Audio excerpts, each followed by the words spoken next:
This is a Rogue Media Network podcast.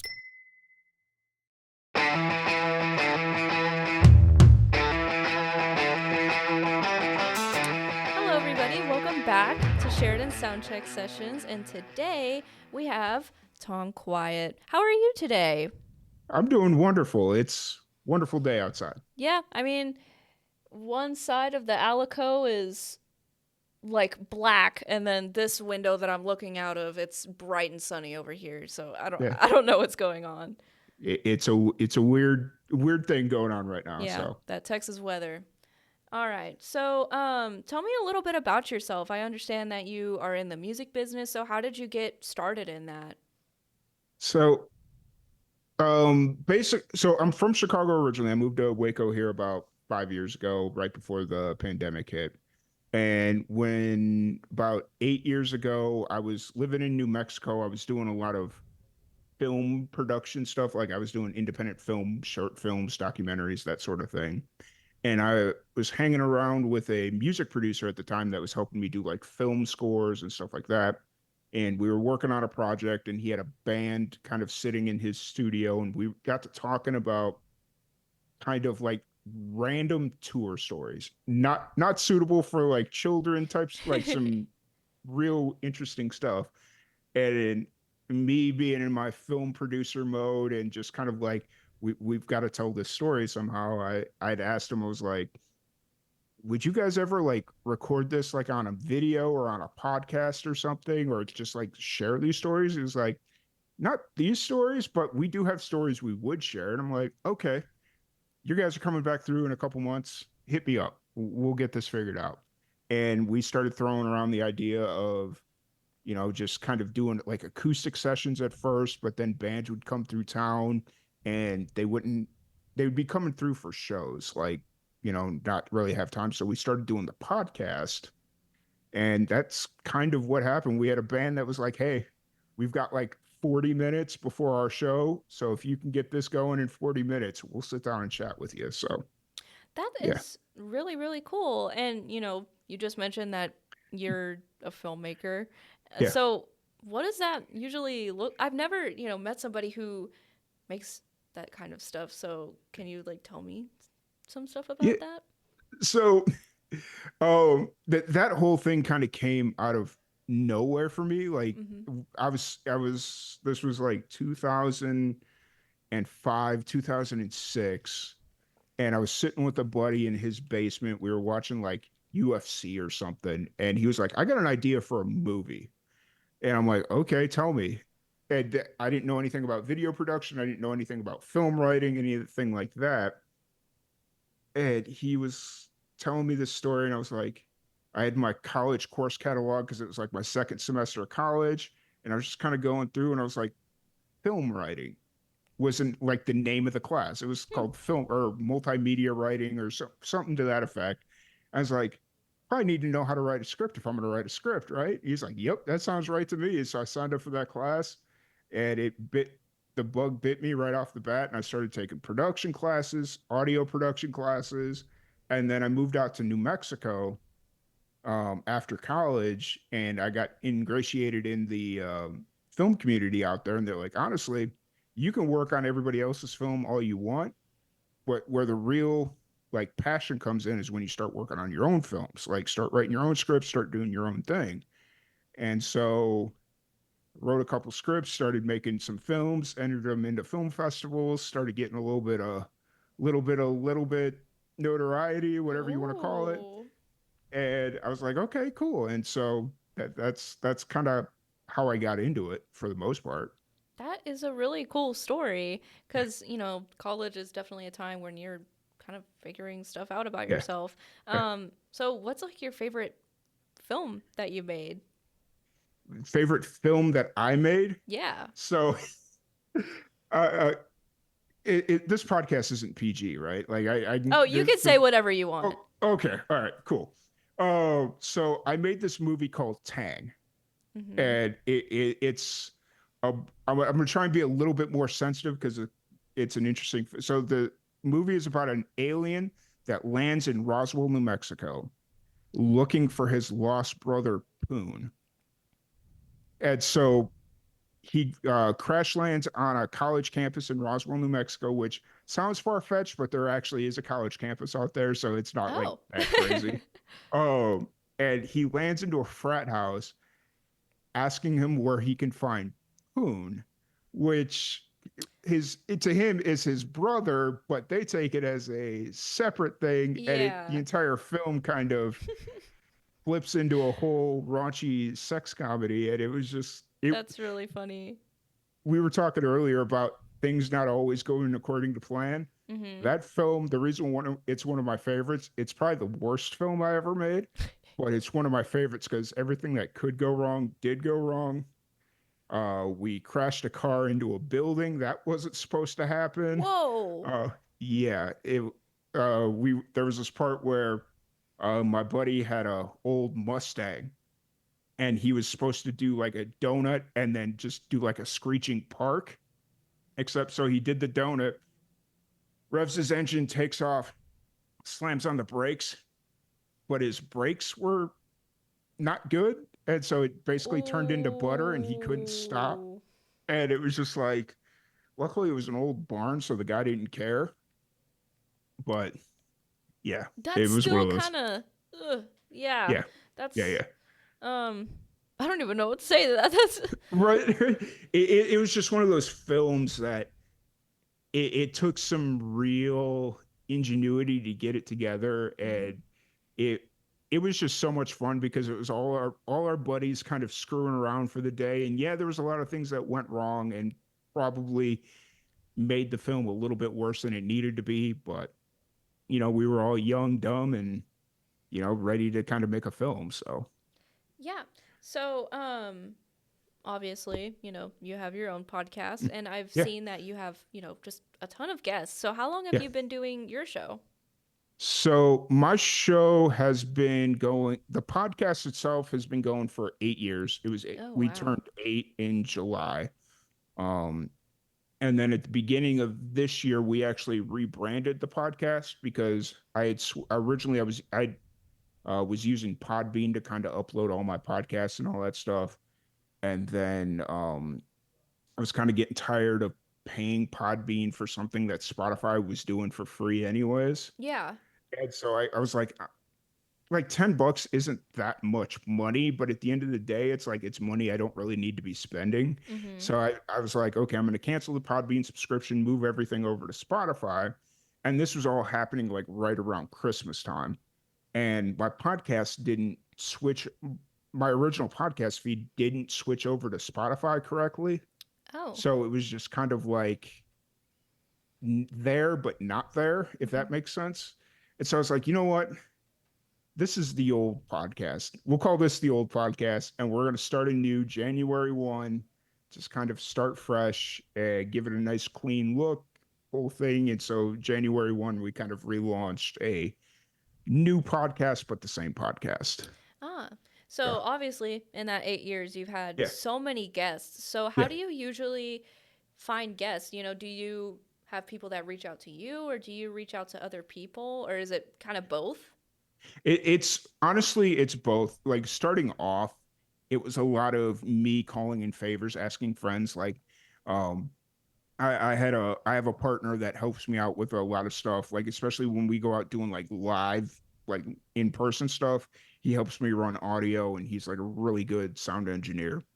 So he helps me out with all that stuff. And I was kind of leaning on him to be like, hey, I want to do an interview with these guys, but I don't know them. Can you like bring them in? And he's like, yeah, I got you. Ooh.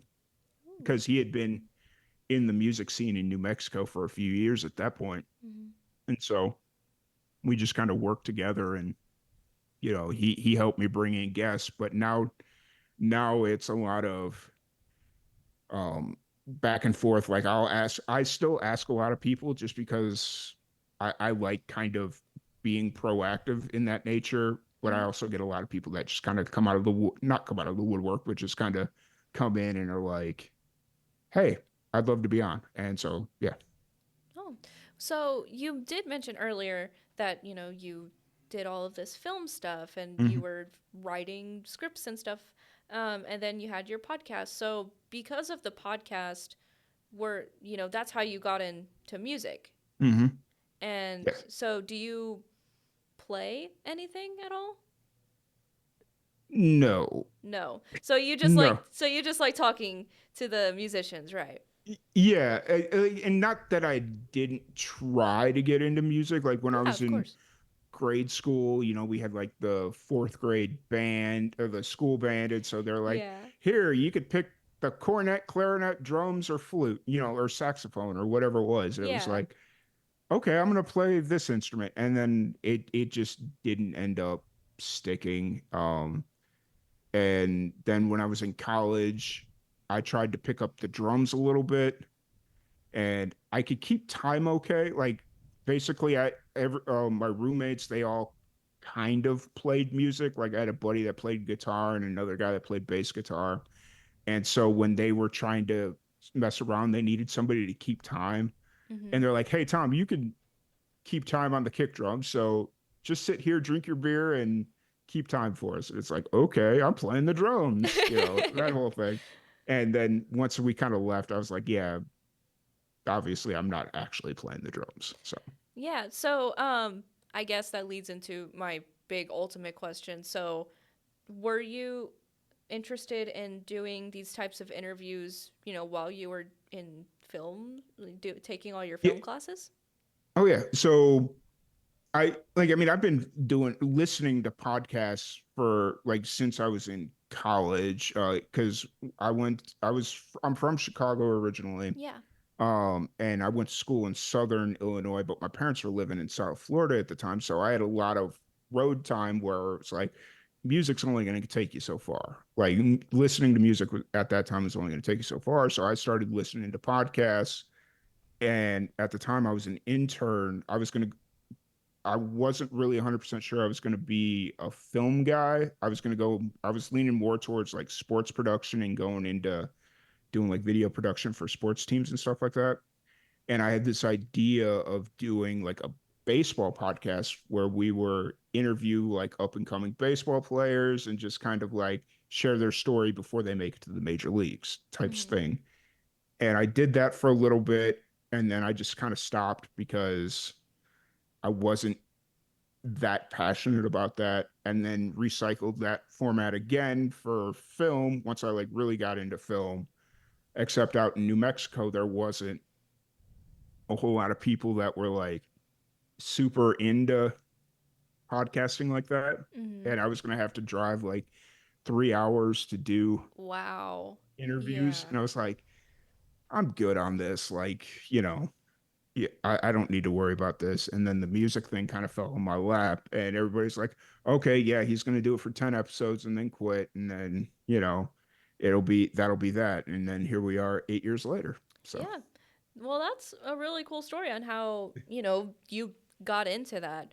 Um, we have a whole like sports side mm-hmm. to Rogue Media Network, Yeah, and it's, oh my God, there's so much stuff. We have our own studio just for yeah, sports. The rest of this, it's just the room I'm sitting in right now is just like, mics here, and there's yeah, nothing really in here. yeah. But they have so much sports stuff in there. Oh my Uh, gosh. Um, so I also saw that you work, at the news. So mhm.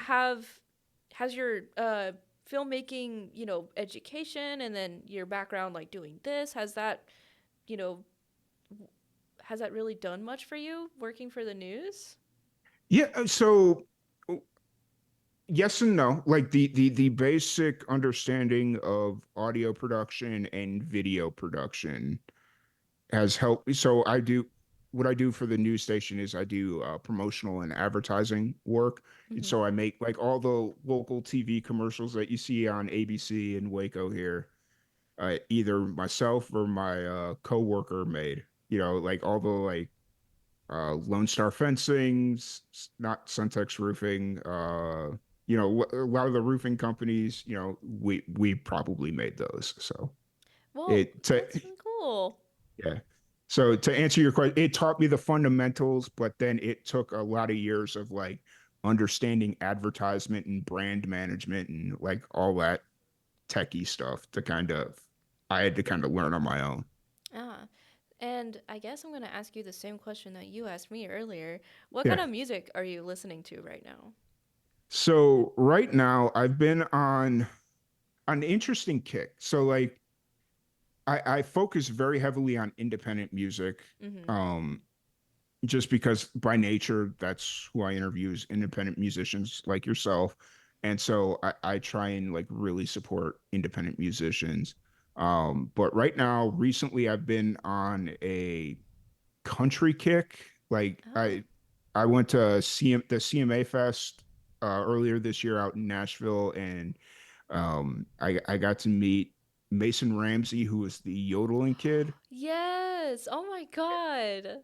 And I found out that he's like he's like launching his career like officially right now, Mm-hmm. and he's got a really cool country Elvis thing kind of going on. Like if you watch him perform live, he's got like a lot of those Elvis moves.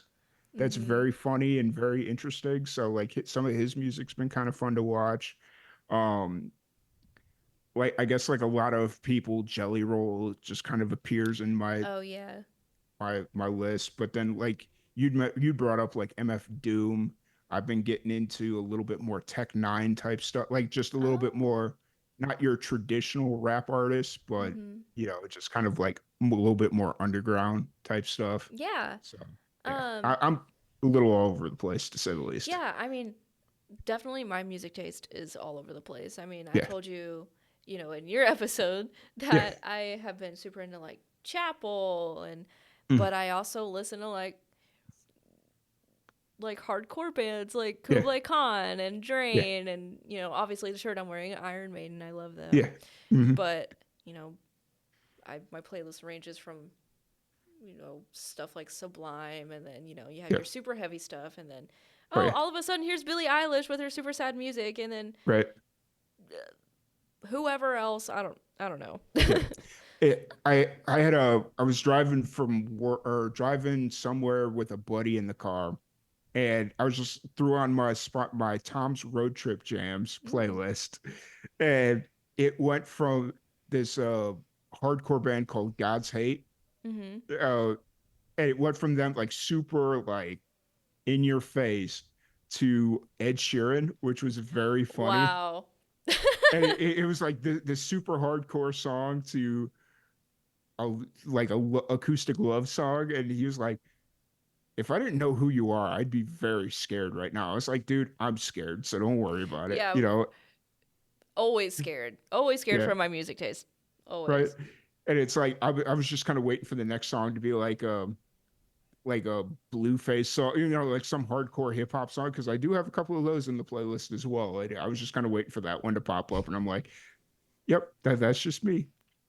So, Yes. I mean, to be honest with you, everybody that I have ever met in my life, they always say, "Oh, I love everything, but I don't like this, and I don't like this, yeah, and I don't like this." yeah, But I think of myself as somebody who truly does listen to hmm everything. Um, I really like jazz music, hmm and I've been I really like Jeff Goldblum and his band, and that's yeah, so weird to think, wow, Jeff Goldblum, the actor, he yeah, plays piano, and he's yep, really good at it. yeah, I've always wanted to go see one of their concerts. yeah. You know who else is a really good musician is Steve Martin. Steve Martin. Yeah, he's Wow. he's like a really accomplished bluegrass musician. Like if you start talking to like bluegrass musicians, he's like a really accomplished banjo player. Wow. That's Yeah, really cool. There yeah, is this podcast that I listen to. It's called The Broski Report with Brittany hmm Broski, yeah, and I love her so much. She's so funny. But she will just on TikToks that she makes, she'll just start singing and it's so beautiful. And then she also was talking about on her podcast that she was learning how to play banjo and she whipped it out and just started playing it and it was good. It yeah, was really good. yeah. It's surprising how many like athletes, actors all have like some kind of really good musical background. I was who what podcast was I listening to the other day? Uh Want to be a farmer or just a farm. They're like down in Austin, I want to think. and they had the pitcher for the Saint or a former pitcher for the St. Louis Cardinals, Adam Wainwright, who was like Hall of Fame pitcher, like elite of the elite, and he's launching a country career right now, or he's like really big in country right now, and I'm like, that's very funny to me. So, Yeah. And then, just besides that, I think it's I forgot what actors it was. I think it was it Ashton Kutcher and mhm, his wife, and they launched like Hello Bello, right? Is that them? I don't know, but it was like they launched something in Waco and it started like mhm. doing really, really well. I know it wasn't Oh Truly yeah, Joanne, but yeah. I think um, it was. I remember seeing this. yeah. And I'm just like, am I gonna be able to meet him one day? No, I'm just kidding. So, kind of piggybacking on that, do you have any like secret talents? Um, Honestly, I feel like podcasting probably is about the secretest of talents that I have. Mm-hmm. Because like I just remember growing up, my grandma would always tell me, "You just have this way to talk. You should become a My grandma always wanted me to become a preacher, Oh. and I knew early on that life wasn't for me. Mm-hmm. But she was always, You're going to become a public speaker or something." And it was like looking back on it, my grandma's been gone for some years now, but um, looking back on it, I was like, I think she was precluding that. She didn't know what a podcast was, especially like 15 years ago. Podcasting wasn't really, you know, relevant at that point. Yeah. But I think she kind of already knew what my secret talent was, and that's kind of talking to people. So, Yeah. And that's really cool. So, I guess kind of as we start wrapping up this mhm. show or this episode, do you have any like special events that you want to talk about? Yeah, so every November we do a fun podcasting marathon for pancreatic cancer research. My mom passed away a few years ago from pancreatic cancer, and originally it was just going to be a fundraiser to kind of help offset some of those medical expenses. Mm-hmm. But after she passed, my dad was like, just whatever you get, donate it to research. There's a really cool organization called the Pancreatic Cancer Action Network, and they help like fund research. They help families that are kind of dealing with all these things. And so I've gotten to know some of their team kind of changes every once in a while. So it's kind of hard to be like, oh, I know everybody there, because I really don't. I only know like a couple people that just happen to kind of stick around more than a couple of years. Yeah.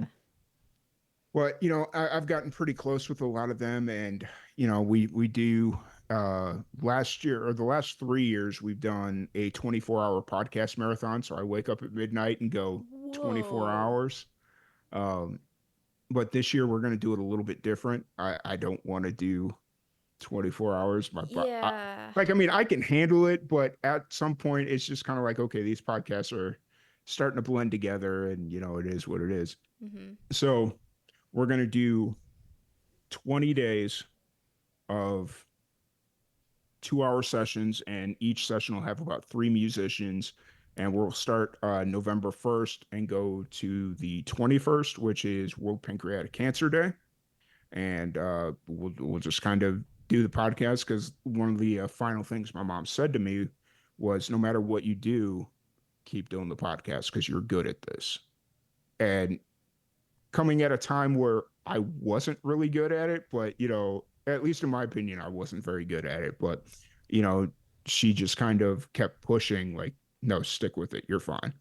And so it's in her honor that we do this, and we stream it live on Twitch, and yeah. Wow. Well, that's really cool. And, especially doing that for your mom, I think that's really, really special. Um, let's see. Do I have any other thoughts? I mean, again, that's really Yeah, beautiful, yeah. and I can't imagine the 24-hour podcast. That has Oh, to be, I'm not trying to be mean, but for me, that sounds a little bit miserable staying up that long. so we whittled it down to 24 after the first year, because the first year I did 72 hours. Whoa. Okay. There was a whole reasoning behind it, because from the moment that my mom got diagnosed to the day she died was exactly 72 days. Oh, wow.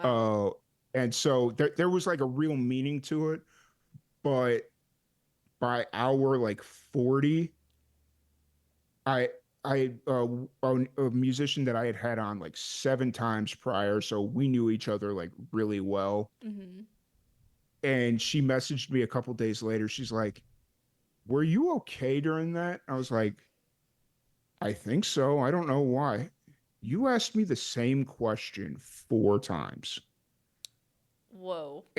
like 4 times, and like back to back. Like it wasn't like at the beginning of the interview, halfway through, and then at the end. It was like literally Back to back. back. Yeah. And she was Wow. like, I just went with it because I could tell you were like not there, but please go get some sleep. And Yeah, I'm go like, get some sleep. Go yeah, take a break. right. And I was like, yeah, next year I'm not doing 72 hours. It'll be 24, like 24 is pushing it. Yeah. Um, and the thing we ran into last year was really from after 8 or before 8 a.m. or after 10 p.m., people kind of stopped caring. Ah, Like, so it's like, okay, we're going to hit them in the sweet spot. We're going to do it multiple days, and we'll see how this one goes. So, well, that is really, really cool. Um, yeah, and it was so great to talk to you for the first yeah, time, over Zoom, not in person. yeah, yeah, But I really appreciate you taking the time out of your day to sit and talk with me. yeah, absolutely. I'm sorry we couldn't do this one in person. I had this weekend, I was feeling the need to rearrange my living room Uh, because it's on Sundays. I like to work and watch football, but the way my living room was, I couldn't do both at the same time. ah. And so I was just like, I'm gonna rearrange this so I can do both at the same time. And then a couch landed on my foot and messed my hip up. So Ow. yes, Ow. and luckily I didn't break nothing. It's just all very tender and whatnot. So I'm like, keep it cool at work, keep it cool after work, give it a couple days, we'll be fine. So Yeah. Well, I'm glad that you're okay. yeah, And again, thank you for being on my podcast. yep. So I guess now I'll do my outro. Um, all right, everybody. Yeah, keep the music playing.